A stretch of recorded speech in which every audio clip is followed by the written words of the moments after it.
At the age of 13, I decided to go working. Worked on the road trains. I thought, okay, well, this is what I need to do. Be able to get those feelings out of me. All the while, all your feelings are pushed way back into whatever part of your mind. So then we got married as husband and wife, done all the things that you do as when you're making a life for yourself, and for your partner. I had an inkling that something wasn't right with our relationship. There was a female in our relationship, another one other than me. When I felt things weren't going right, it took a lot to get it out. We were happy in our marriage. We were happy as a couple together. We had Courtney when I was 28. It wasn't until she was 13 till Danielle or David finally couldn't take it anymore and had to be herself. When he told me that he couldn't take it anymore being a man and had to be his true self, well, who am I to judge? If he had to be that, he had to be that. I'd rather him to be a woman than not to be here at all, to be dead. We decided, even though it was going to be hard and it was going to be a strain on our marriage, we weren't going to separate.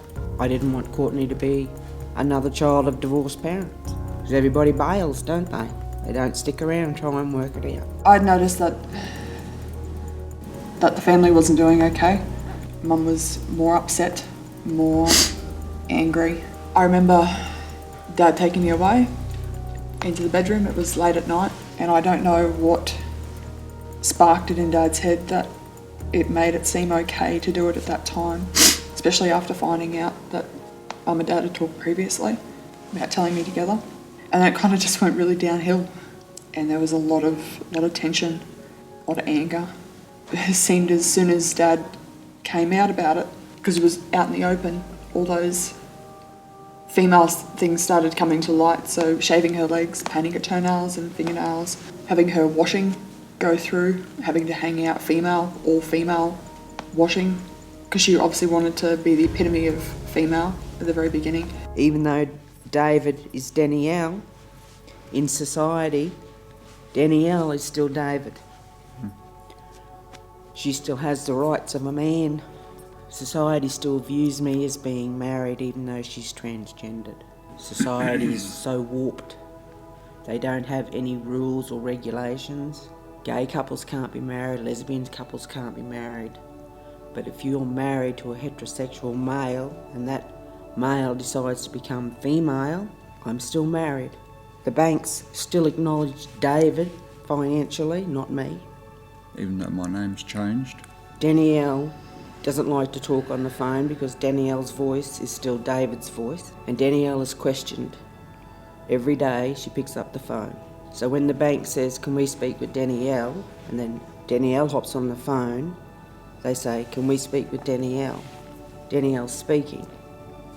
"Can we speak with Danielle?" Danielle's speaking. "I'll just put you on to Bernadette. Bernadette's my authority, because Bernadette's got a female voice and you'll listen to Bernadette." So I have to be the authority for everything for Danielle, because by the time you explain everything to the person on the other end of the phone, you're too frustrated to deal with the business that you phoned up for in the first place. And this just goes on day after day, week after week, month after month. So Danielle becomes a recluse. So then she relies upon me and Courtney. So then she takes our life away.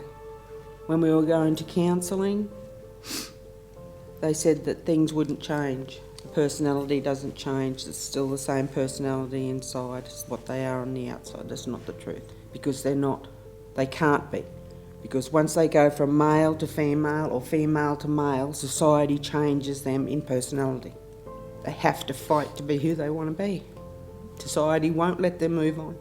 They won't let the family move on. I can only say for Toowoomba, but you're not accepted. You're an it. You're neither lesbian, you're neither gay, you're just an it. If I would have been like at the age of 10 to maybe 15 and transitioned then that would have been a lot easier. Because when you're 50 plus, you look back and you're thinking, if only. All I want is my family to be happy. Just to have a happy family. My daughter struggles every day, having to explain herself. If she has to bring us along, she has to explain us. I'm sick of having to explain. I have sisters and that who've grown up and had their kids, and they just don't want their kids to associate with me, and Because it might rub off, yeah, especially their boys. yeah, that's right. They don't want to bring their boys around just in case they turn gay. They just don't understand why we can still be a family, or why we still want to be a family. One word, love. You have to be there for each other, no matter what. Because at the end of the day, nobody else is.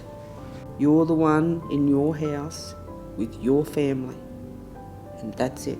I've broken Bernadette's heart. I've broken my daughter's heart. To think that you've done that as a person, to someone you love, you know.